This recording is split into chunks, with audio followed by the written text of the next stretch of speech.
All right, in the last part of this section, we're going to learn how to actually graph the functions. Again, these functions are only linear functions, and the way we're going to start by graphing it, trust me, it gets much easier in future sections, but we're going to start by using tables. So a lot of times they're called, you can call it a t-chart, you could call it a function table, or like an input output table. So here's the function that we're going to start in our example to graph. So it's a very, very simple linear function. It's y equals x plus 1. So that's basically stating take whatever your x is, add 1, and that will give you your y. So again, x is your input, y is your output. So they're giving us the x domain of -2, -1, 0, 1, and 2. And they want us to identify the range of the function after we graph it. So first thing it's going to ask us to do is make a table. So you can see this is nicely set up for you. This is your domain or your input. This is your range or your output. So here we're going to do -2 for x. So you kind of just plug that in right there. So -2 plus 1 is of course -1. And we keep going over here and just plugging it in. -1 plus 1 is 0. And then keep that going. All these x's, all these domains go into the function. And out comes our ranges. So then you get 1, 2, and then of course 2 plus 1 is 3.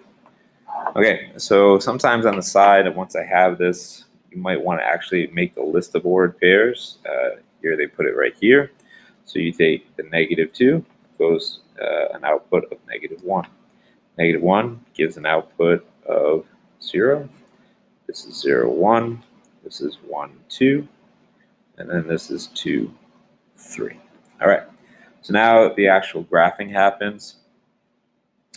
So you can see here, again, when you graph any linear function, it's always going to give you a straight line. So if you start graphing your table and it looks curvy, you made a mistake. So we're going to graph here. Can someone tell me how would I move to get to -2, -1 from the origin? Yep, left 2, down 1, put a dot. How about -1, 0? Left 1, up and down 0. 0, 1 would be here. 1, 2 would be here. And then, of course, 2, 3 would be here. So this is your straight line here.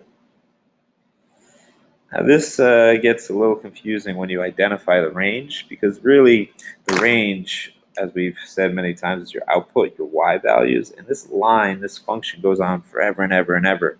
So really it will catch every part of your y value because it's just going to expand forever and ever.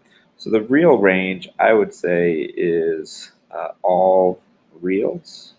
But for the purpose of this section, and because they gave us specific domains, we're just going to go with our y values of our coordinates. So we'll just go with the range of -1, 0, 1, 2, 3.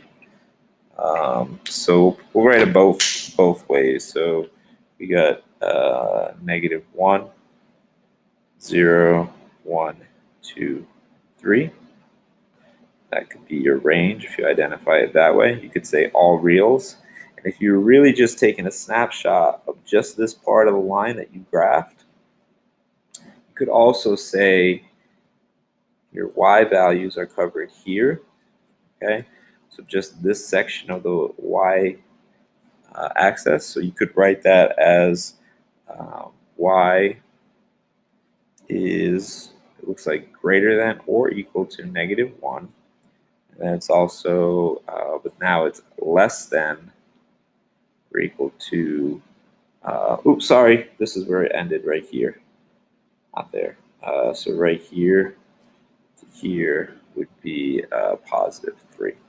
So again, we'll work on the different ways to write range. If you want to write it all 3 different ways, you can, but we'll kind of get that down soon.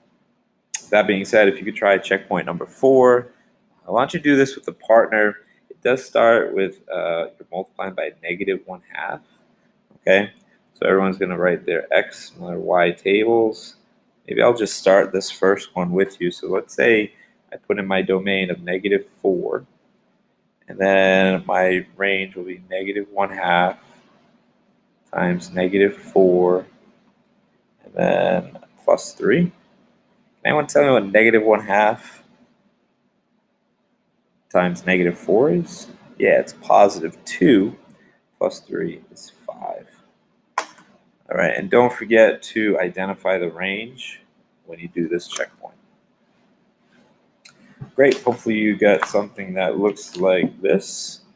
All right, so when you graphed it, or when you put your inputs, your outputs, your range was 5, 4, 3, 2, 1. You got a straight line that looks like this.